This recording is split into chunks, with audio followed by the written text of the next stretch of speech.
سدرۃ المنتہا کا ذکر سفر معراج میں ہوا ہے۔ سدرہ عربی زبان میں بیری کے درخت کو کہتے ہیں، لیکن مورخین نے لکھا ہے کہ سدرۃ المنتہا کا دنیا کے بیری کے درختوں سے موازنہ نہیں کیا جا سکتا۔ اللہ ہی جانتا ہے کہ وہ کس طرح کی بیری ہوگی، اور منتہا کے معنی انتہا یا آخری حد کے ہیں۔ یہ وہ مقام ہے جہاں سے آگے مخلوق کو جانے کی اجازت نہیں۔ سدرۃ المنتہا پر تمام عالم کا علم ختم ہو جاتا ہے، اور اس کے آگے جو کچھ بھی ہے وہ اللہ تعالیٰ کے سوا کوئی نہیں جانتا، اور حضرت محمد صلی اللہ علیہ وآلہ وسلم کے علاوہ کوئی بھی اس مقام کے آگے نہیں جا سکا۔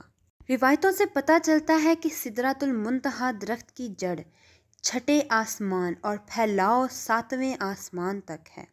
جب معراج کی رات نبی کریم صلی اللہ علیہ وآلہ وسلم کو حضرت جبرائیل علیہ السلام نے آسمانوں کی سیر کروائی تو ایک کے بعد ایک دوسرے تیسرے اور پھر جب ساتویں آسمان پر سدرۃ المنتہا کا مقام آیا، وہاں ایک عظیم درخت موجود تھا جس کے پھل مقام ہجر کے مٹکے جیسے تھے اور پتے ہاتھی کے کانوں کی طرح تھے۔ 17ویں صدی میں شام، لبنان میں سدرہ نامی درخت پایا جاتا تھا۔ دنیا کی بدلتی ہوئی آب و ہوا کی وجہ سے 1937 میں اس درخت کی نسل ختم ہو گئی۔ مورخین اور ماہر نباتات نے اس درخت کی اونچائی 150 فٹ اور چوڑائی 40 فٹ لکھی ہے۔ اس درخت پہ اگنے والے پھل بالکل حجر کے مٹکوں جیسے تھے۔ اس درخت کی تاریخی حقائق اور جلال کو دیکھ کر انسان حیرت میں ڈوب جاتا ہے۔ وہ اپنے دور کا ایک عظیم اور خوبصورت درخت تھا۔ بائبل مقدس میں بھی اس درخت کا تذکرہ ریز کے نام سے کیا جاتا ہے۔ حضرت سلیمان علیہ السلام، حضرت موسیٰ علیہ السلام اور حضرت عیسیٰ علیہ السلام کے ارشادات میں بھی اس درخت کا ذکر بڑے ادب کے ساتھ ملتا ہے، جس میں اس کی عظمت بیان کی گئی ہے۔ زبور میں اس درخت کو دی ٹری آف لارڈ یعنی خداوند خدا کا درخت کہا جاتا ہے۔ حضرت داؤد علیہ السلام اور حضرت سلیمان علیہ السلام نے اپنے گھر اور محلات اسی مقدس درخت تعمیر کروائے تھے۔ اس درخت سے اتنی زیادہ خوشبو آتی تھی کہ اس سے بنی عبادت گاہیں بہت معطر رہتی تھیں۔ شام، ایران، یمن اور لبنان کے علاوہ یہ درخت ہندوستان کے ہمالیہ سلسلوں میں بھی پایا جاتا تھا اور اسے دیودار کہا جاتا تھا۔ اس درخت کو ہندوستان میں دیوتا کا درخت مانا جاتا ہے، اس لیے اس کا نام دیودار رکھا گیا، جسے شجرۃ اللہ کے نام سے یاد کیا جاتا ہے۔ یہ تینوں نسل کے درخت ایک ہی جگہ سے تعلق رکھتے تھے۔ اس میں بیری کا درخت بھی شامل ہے، کیونکہ عربی کی کتابوں میں بیری کے درخت کو سدرہ ہی کہا جاتا ہے۔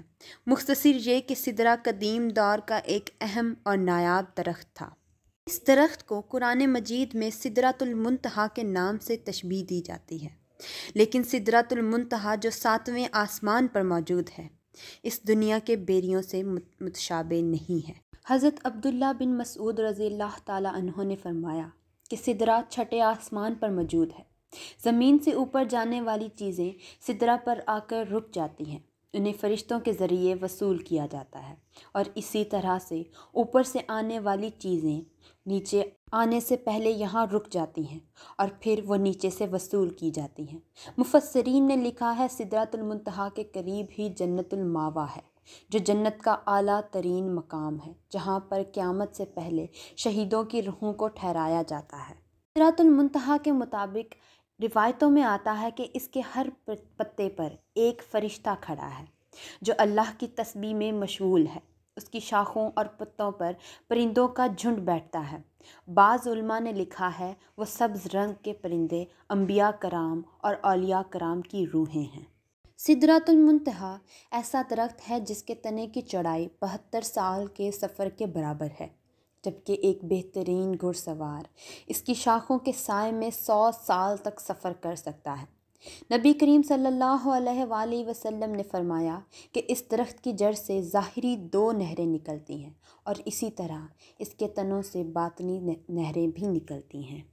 آپ صلی اللہ علیہ وآلہ وسلم نے معراج کی رات ان نہروں کو دیکھا تو حضرت جبرائیل علیہ السلام سے پوچھا کہ یہ ظاہری اور باطنی نہریں کیا ہیں؟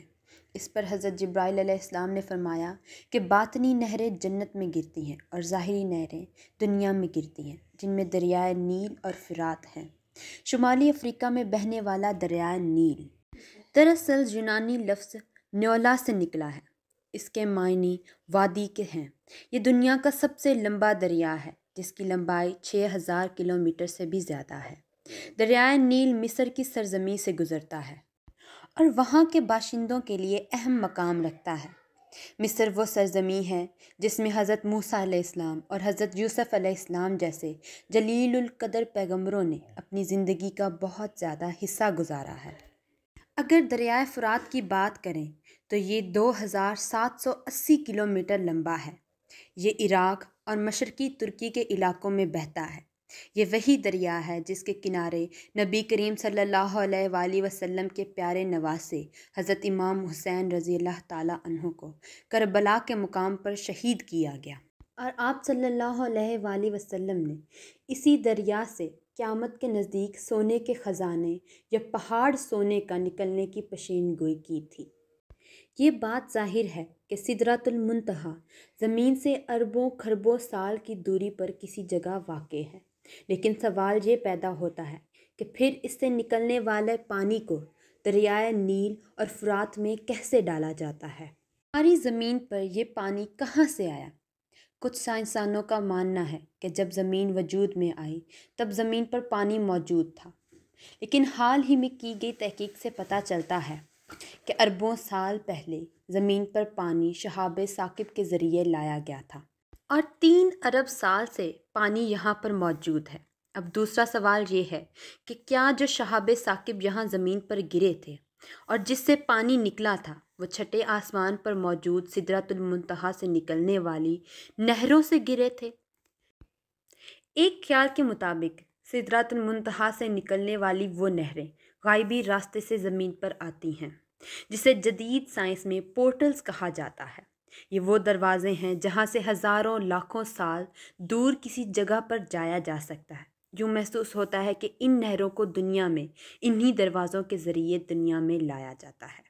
قرآن پاک میں ایک سورہ المعارج کے نام سے موجود ہے، جس کے معنی سیڑھیاں یا آسمان پر جانے کا راستہ ہے، یعنی ایسے راستے جو اس دنیا کو کسی اور راستے سے جوڑ دیتے ہیں، جیسے کہ اللہ تعالیٰ نے سورہ معارج میں فرمایا، اللہ کی طرف سے ایسے راستے جنہیں فرشتے اور روحیں استعمال کرتی ہیں تاکہ وہ اوپر کی طرف چڑھ سکیں۔